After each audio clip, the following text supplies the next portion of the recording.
Hello दोस्तों, स्वागत है आप सबका मेरे YouTube चैनल रोहिणी क्लासेस में।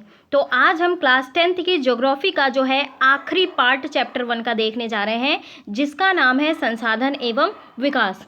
हम जो है पिछले पार्ट में कई प्रकार की मिट्टियों के बारे में देखे थे और कुछ मिट्टियां जो है रह गई थी।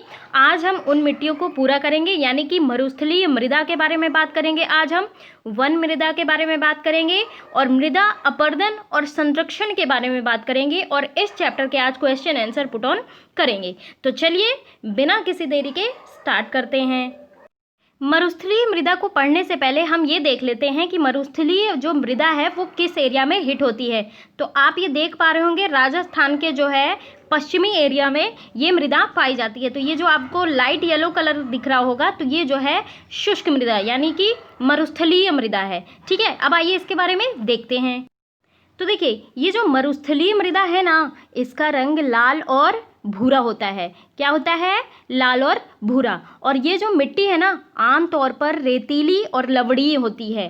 ठीक है, ध्यान रखेंगे, लवणीय होती है और कुछ क्षेत्रों में नमक की मात्रा इतनी अधिक है ना कि झीलों से जल वाष्पीकृत करके खाने का नमक भी बनाया जाता है।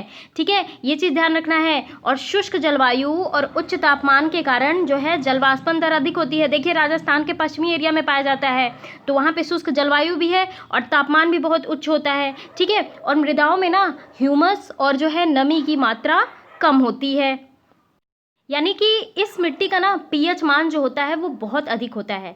ठीक है, तो ये जो ज़्यादा पीएच मान वाले होते हैं या फिर जो है कम पीएच मान वाले होते हैं, तो कम पीएच मान वाले तो अम्लीय हो गए। ठीक है, और ज़्यादा पीएच मान वाले जो है क्षारीय हो गए। तो ये दोनों ही प्रकार की मिट्टियाँ जो होती हैं वो हानिकारक होती हैं। और ये जो है ये उच्च तापमान और शुष्क जलवायु में होती है और ये क्षारीय भी प्रकृति की होती है। ठीक है, तो मृदा की सतह के नीचे ना कैल्शियम की मात्रा बढ़ती चली जाती है और नीचे की परतों में चूने के कंकर की सतह पाई जाती है और इसके कारण ना मृदा में जल अंतःस्यंदन यानी कि इनफिल्ट्रेशन अवरुद्ध हो जाता है, यानी कि फिल्ट्रेशन प्रोसेस जो है वो अवरुद्ध हो जाती है। ठीक है, और इस मृदा को ना सही तरीके से सिंचित करके कृषि योग्य बनाया जा सकता है, जैसा कि पश्चिमी राजस्थान में हो रहा है। तो पश्चिमी राजस्थान में ही जो है ये मृदा ज़्यादा पाई जाती है, मरुस्थलीय मृदा, और इसलिए उधर जो है ऐसा ट्रीटमेंट हो रहा है। अब आइए दिखा देती हूँ मैं आपको इस प्रकार की मृदा को। ये देखिए किस प्रकार जो है ये मृदा जो है शो हो रही है और इसे सिंचित रूप से ट्रीट किया गया है। ठीक है, तो जो है इसको जो है ट्रीट किया जा सकता है और जो है कृषि योग्य भूमि में परिवर्तित किया जा सकता है। अब आइए बात करते हैं वन मृदा के बारे में थोड़ा सा। देखिए, वन मृदा जो होती है ना, ये आमतौर पर पहाड़ी और पर्वतीय क्षेत्रों में पाई जाती है। कहाँ पाई जाती है? पहाड़ी और पर्वतीय क्षेत्रों में, जहाँ पर्याप्त वर्षा वन उपलब्ध हैं। और इन मृदाओं के गठन में ना पर्वतीय पर्यावरण के अनुसार बदलाव आता है। अब देखिए, नदी घाटियों में ये मिट्टी जो है दोमट और सिल्टदार होती है। ठीक है, लेकिन ऊपरी ढालों पर ना इनका गठन जो होता है मोटे कणों का होता है। ठीक है, क्योंकि आप सभी को पता है कि जो है पहाड़ी एरियो में पर्वतीय जो एरिया है वो हिम से आच्छादित है, तो हिमालय के हिमाच्छादित क्षेत्रों में इन मृदाओं की बहुत अपरदन होती है। ठीक है, और ये ना अधिसीलिक यानी कि एसिडिक ह्यूमस रहित होती हैं। ठीक है, एसिडिक होती हैं और ह्यूमस रहित होती हैं। ठीक है, तो नदी घाटियों के निचले क्षेत्र में विशेषकर नदी सोपानों और जलोढ़ पंखों में आदि में ये मृदाएं उपजाऊ होती हैं। देखिए, ये जो जलोढ़ पंख है ना, इसका मतलब भी आप जान लीजिए कि जलोढ़ पंख जो है बालू, बजरी और अन्य निक्षोभों की जो है पंखे की आकृति के समान होती है। देखिए, इसका निर्माण ना तब होता है जब कोई बहने वाली नदी है ना किसी खुले मैदान या फिर घाटी में प्रवेश करती है। ठीक है, तो अपने साथ बहुत सारे अवसाद लाती है, तो अपने साथ लाए गए अवसादों को ना ये जमा करती जाती है। अब जैसे देखिए, पर्वतीय ढालों पे जो है नीचे उतरती हुई नदी जब जो है गिरिपाद के समीप समतल मैदान में प्रवेश करती है, तो उसका वेग जो है अचानक कमी आएगी ना। अब जैसे ऐसे नदियां गिर रही हैं और ऐसे फिर चलने लग जा रही, तो उनके जो है रफ्तार में कमी आएगी, तो उनके वेग में अचानक कमी होगी, तो यहाँ पे क्या अवसाद जमा हो जाएंगे और वहीं उसी आकृति को कहते हैं पंख के समान आकृति, जलोढ़ पंख। ठीक है, ये जो होते हैं ना ये अर्धवृत्ताकार जैसी आकृति इसकी होती है। तो यही मैं आपको बताने का प्रयास कर रही हूँ।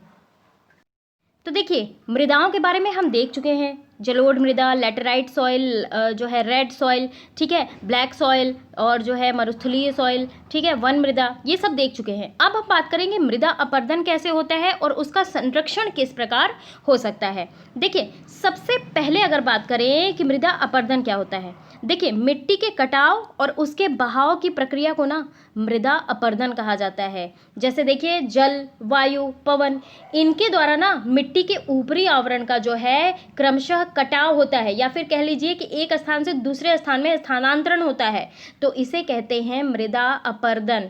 ठीक है, तो मृदा अपरदन के ना बेसिकली कई सारे रीजंस हो सकते हैं। अब देखिए, चाहे डिफॉरेस्टेशन ले लीजिए, अत्यधिक पशुचारण ले लीजिए, झूम कृषि, ठीक है, अवैज्ञानिक रूप से जो है कृषि पद्धति ले लीजिए, परिवहन और संचार ले लीजिए, ये सारे कारक जो हैं ये मृदा को अपरदित करते हैं। ठीक है, ये चीज़ आपको ध्यान रखना है।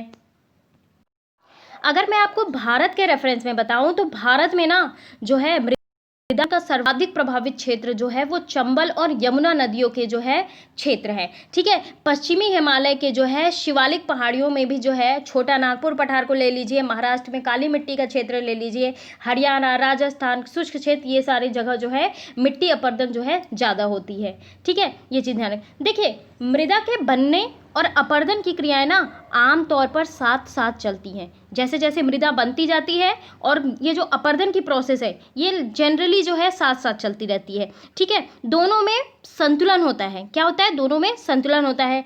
लेकिन ध्यान रखिएगा, मानवीय क्रियाएं ना सब चीज़ को प्रभावित करती है। अब देखिए, मानवीय क्रियाएं जो हैं वनों को काट रही हैं अपने उपयोग के लिए, पशुचारण कर रही हैं, निर्माण खनन का कार्य कर रही हैं, तो कई बार ना ये संतुलन जो है वो भंग हो जाता है और प्राकृतिक तत्व, जैसे कि थोड़ा सा आपको मैं अगर फिगर दिखा पा रही होंगी तो देख लीजिए किस प्रकार जो है मिट्टी का कटाव हो रहा है। यहाँ पे देख पा रहे होंगे, फिगर आउट कर पा रहे होंगे आपकी मिट्टी जो है कटाव, अपरदन किस प्रकार हो रहा है।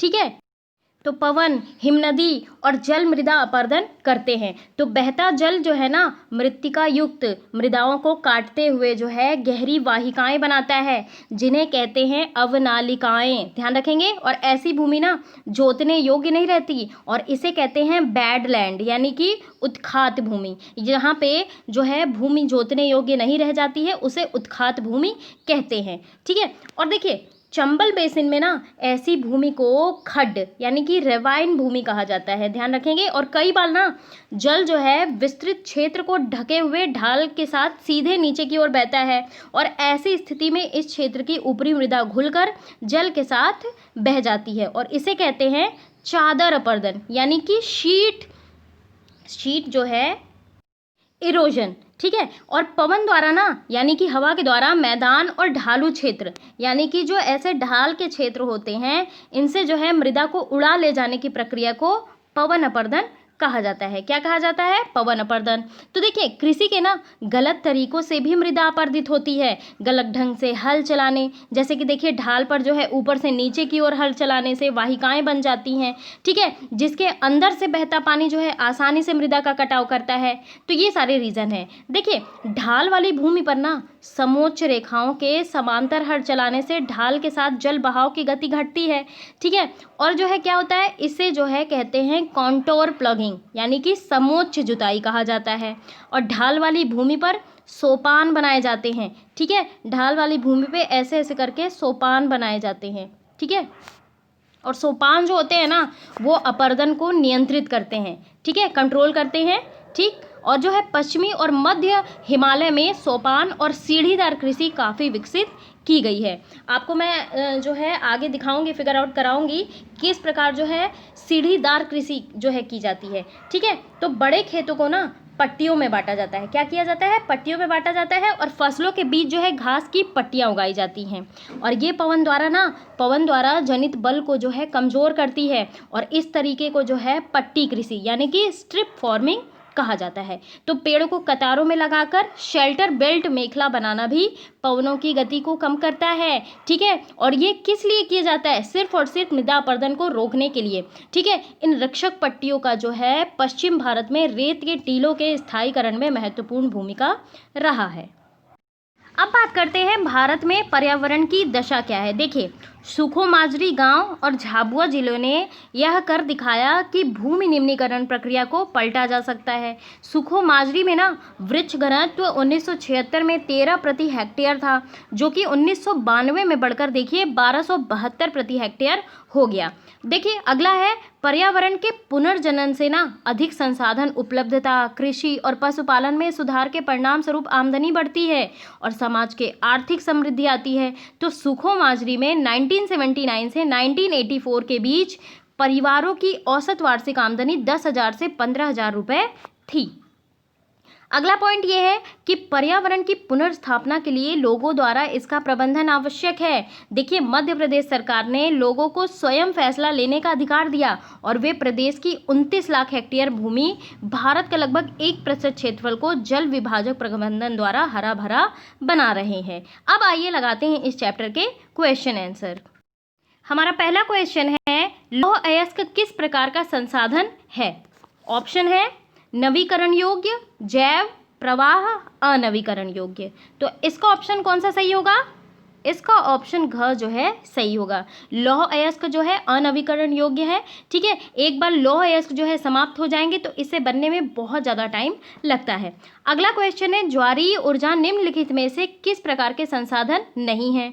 पुनः पूर्ति योग्य, मानवकृत, अजैव, अचक्रीय। तो कौन सा है ये? पुनः पूर्ति योग्य। ठीक है, अगला क्वेश्चन है, पंजाब में भूमि निम्नीकरण का निम्नलिखित में से मुख्य कारण क्या है? गहन खेती, वनोन्मूलन, अधिक सिंचाई, अधिक पशुचारण। तो कौन सा ऑप्शन सही होगा? इसका ऑप्शन सही होगा ऑप्शन ग, यानी कि वनोन्मूलन। चौथा क्वेश्चन है, निम्नलिखित में से किस प्रांत में सीढ़ीदार सोपानी खेती की जाती है? पंजाब, हरियाणा, उत्तर प्रदेश के मैदान, उत्तराखंड। तो कौन सा क्वेश्चन आंसर सही होगा? इसका आंसर सही होगा उत्तराखंड। स्टूडेंट आप लोग एक करेक्शन कर लेना, थोड़ा सा जो है मिस्टेक हो गया है। पंजाब में जो ये भूमि निम्नीकरण का निम्नलिखित में से मुख्य कारण है ना, ये जो है अधिक सिंचाई है। हमने पढ़ा भी है, ये जो है गलती से मैं बोल दी। ठीक है, आप इसे करेक्शन कर लेना। ठीक है, अगला क्वेश्चन देखते हैं। अगला क्वेश्चन है, इनमें से किस राज्य में काली मृदा मुख्य रूप से पाई जाती है? तो जम्मू कश्मीर और जो है जम्मू कश्मीर, राजस्थान, जो है महाराष्ट्र की झारखंड। तो कहाँ पाई जाती है? तो इसका ऑप्शन सही होगा महाराष्ट्र। हमने पढ़ा भी है जब हम काली मृदा पढ़ रहे थे। ठीक है, अब चलिए क्वेश्चन लगाते हैं। देखिए हमें बताना है, क्वेश्चन नंबर 1 है कि 3 राज्य के नाम बताएं जहां काली मृदा पाई जाती है और उन पर मुख्य रूप से कौन सी फसल उगाई जाती है। ठीक है, देखिए 3 राज्यों के नाम कौन कौन से हैं आप मुझे बताओ। महाराष्ट्र हो गया, सौराष्ट्र हो गया, मालवा, मध्य प्रदेश, छत्तीसगढ़। ठीक है, आप सभी को पता है कि काली मिट्टी का रंग काला होता है, इसे रेगर भी कहते हैं, चैरनोजम भी कहते हैं। ठीक है, काली मृदा में किसकी खेती होती है? क से काली, क से कपास। ठीक है, तो कपास की खेती के लिए जो है उचित समझी जाती है और इसीलिए इसे काली कपास मृदा के नाम से भी जाना जाता है। अगला क्वेश्चन है, पूर्वी तट के नदी डेल्टाओं पर किस प्रकार की मृदा पाई जाती है और इस प्रकार की मृदा की 3 प्रमुख विशेषताएं क्या है? तो देखिए यहाँ पे जो है पाई जाती है जलोढ़ मृदा। ध्यान रखेंगे कौन सी मृदा पाई जाती है? जलोढ़ मृदा। इसकी विशेषता क्या है? सबसे पहली विशेषता ये है कि ये जो मृदा है ना, हिमालय के 3 महत्वपूर्ण नदी तंत्र यानी कि सिंधु नदी तंत्र, गंगा नदी तंत्र और ब्रह्मपुत्र नदी तंत्र द्वारा लाए गए निक्षेपों से यानी कि अवसादों से बनी होती है। दूसरी विशेषता है कि जलोढ़ मृदा में ना रेत, सिल्ट, मृत्तिका के विभिन्न अनुपात पाए जाते हैं। अब देखिए जैसे जैसे हम नदी के मुहाने जो है घाटी ऊपर ले जाते हैं ना, तो मृदा के कणों के आकार जो है बढ़ते चले जाते हैं। तीसरी सबसे प्रमुख विशेषता ये है कि जलोढ़ मृदा बहुत उपजाऊ होती है। ठीक है, अधिकतर जलोढ़ मृदा में ना पोटास, फास्फोरस, चूना युक्त होती हैं। ठीक है, जो इनको गन्ने, चावल, गेहूं और अन्य अनाज और जो है दलहनी फसलों को, ध्यान रखेंगे दलहनी फसलों की खेती के लिए उपयुक्त बताती हैं। तो अधिक उपजाऊ के कारण जलोढ़ मृदा जो है वाले क्षेत्र गहन कृषि यहाँ पे की जाती है। ठीक है, ध्यान रखेंगे। अगला क्वेश्चन है, पहाड़ी क्षेत्रों में मृदा अपरदन की रोकथाम के लिए क्या कदम उठाने चाहिए? देखिए मृदा के कटाव और उसके बहाव की प्रक्रिया को मृदा अपरदन कहा जाता है। ठीक है, आप सभी को पता है कि मानवीय हस्तक्षेप और जो है प्राकृतिक कारणों से मृदा अपरदन होता है। ठीक है, तो पहाड़ी क्षेत्रों में मृदा अपरदन की रोकथाम के लिए मैं आपको कई तरीकों को बता रही हूँ। सबसे पहला तरीका यह है कि पर्वतीय ढालों को ना समोच्च रेखाओं के समानांतर हल चलाने से ढाल के साथ ना जल बहाव गति घटती है और इसे कहा जाता है समोच्च जुताई। दूसरी चीज, सीढ़ीदार खेत बनाकर जो है अवनालिका अपरदन को रोका जा सकता है। ठीक है, पर्वतीय क्षेत्रों में पट्टी कृषि द्वारा जो है मृदा अपरदन को रोका जा सकता है। पर्वतीय ढालों पर बांध बनाकर जल प्रवाह को जो है समुचित ढंग से उसका उपयोग किया जा सकता है। ठीक है, खेती के काम में लाया जा सकता है। तो ये चीजें उपाय कर सकते हैं। अगला क्वेश्चन है, जैव और अजैव संसाधन क्या होते हैं, कुछ उदाहरण दीजिए। देखिए, जैव संसाधन क्या होते हैं? वे संसाधन जिनकी प्राप्ति कहाँ से होती है? जीवमंडल से होती है, और जो जीवन में जो है व्याप्त होते हैं जैव संसाधन होते हैं। जैसे देखिए, मनुष्य हो गए, वनस्पति जगत, प्राणी जगत, पशुधन, मछली हो गई। ठीक है, अजैव संसाधन क्या होते हैं? वे सारे संसाधन जो किससे बने होते हैं? निर्जीव वस्तुओं से बने होते हैं, उन्हें कहते हैं अजैव संसाधन। जैसे कि चट्टानें हो गई, धातुएं हो गई। ठीक है, ये सारी चीजें। अगला क्वेश्चन है, भारत में भूमि उपयोग प्रारूप का वर्णन करें। वर्ष 1960-61 में जो है वन के अंतर्गत क्षेत्र के महत्वपूर्ण वृद्धि नहीं हुई, इसका क्या कारण है? देखिए, भारत में ना भूमि का उपयोग जो है अलग अलग प्रकार के कार्यों में किया जाता है। अब मैं आपको ये बता दूं कि कुल भूमि में 93% जो है भूमि के जो है आंकड़े उपलब्ध हैं, और कुल जो है प्राप्त भूमि 46.6% भूमि जो है शुद्ध बोए गए क्षेत्र के अंतर्गत आती है। ठीक है, ये चीज़ ध्यान रखेंगे। 22.5% भूमि पर वन है। ठीक है, और 13.58 जो है प्रतिशत भूमि बंजर और कृषि अयोग्य भूमि है। 7.7% भूमि परती और 4.8% जो है उस पर चारागाह है। ठीक है, तो क्या है ना कि बढ़ती जनसंख्या, ठीक है, औद्योगिकीकरण, इन सब के कारण ना जो है निरंतर वनों के कटाव हो रहे हैं, यानी कि वन भूमि से अधिक वृद्धि नहीं हो पाई है। तो लगातार भूमि के उपयोग के कारण ना भूमि संसाधनों का निम्नीकरण हो रहा है, और अधिक वो जो है वन पर्यावरण को संतुलित करते हैं, तो मृदा अपरदन को भी रोकते हैं, तो भूमि के निम्नीकरण को भी बचाते हैं, और इसलिए ना अधिक से अधिक वृक्ष लगाकर वनों के प्रतिशत को बढ़ाना जरूरी है। ये चीज़ आपको ध्यान रखने की जरूरत है। ठीक है, अगला क्वेश्चन है, प्रौद्योगिकी और आर्थिक विकास के कारण संसाधनों का अधिक उपभोग कैसे हुआ है? देखिए, टेक्नोलॉजी बढ़ेगी और जो है औद्योगिकीकरण के दौर में आर्थिक विकास की चाहत में कई सारे ऐसे वन जो हैं काटे गए हैं, और वहाँ पे इंडस्ट्रीज़ क्रिएट हुई है और जो है प्राकृतिक संसाधनों का भरपूर प्रयोग किया गया है, और इस प्रकार जो है ना ज़्यादा से ज़्यादा मात्रा में संसाधनों का उपभोग किया गया है। अब देखिए, यही समाप्त हो रहा है चैप्टर। अब आइए थोड़ा सा कर लेते हैं रिवीजन।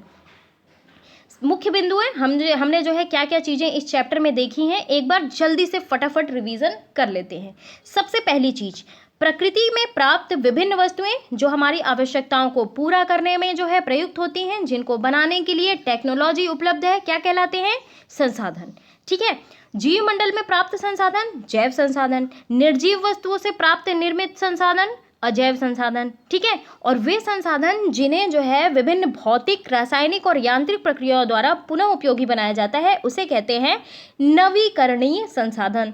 और वे संसाधन जिन्हें एक बार उपयोग में लाने के बाद पुनः उपयोग में नहीं लाया जा सकता, इसका निर्माण और विकास जो है बहुत लंबे भूवैज्ञानिक अंतराल पे होता है, उसे कहते हैं अनवीकरणीय संसाधन।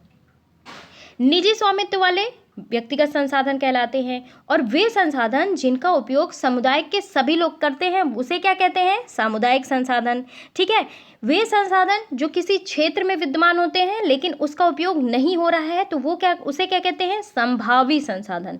ठीक है, और वे संसाधन जिनका सर्वेक्षण किया जा चुका है, सुपरविजन किया जा चुका है, और इनके उपयोग की गुणवत्ता और मात्रा निर्धारित हो चुकी है, उन्हें कहते हैं विकसित संसाधन।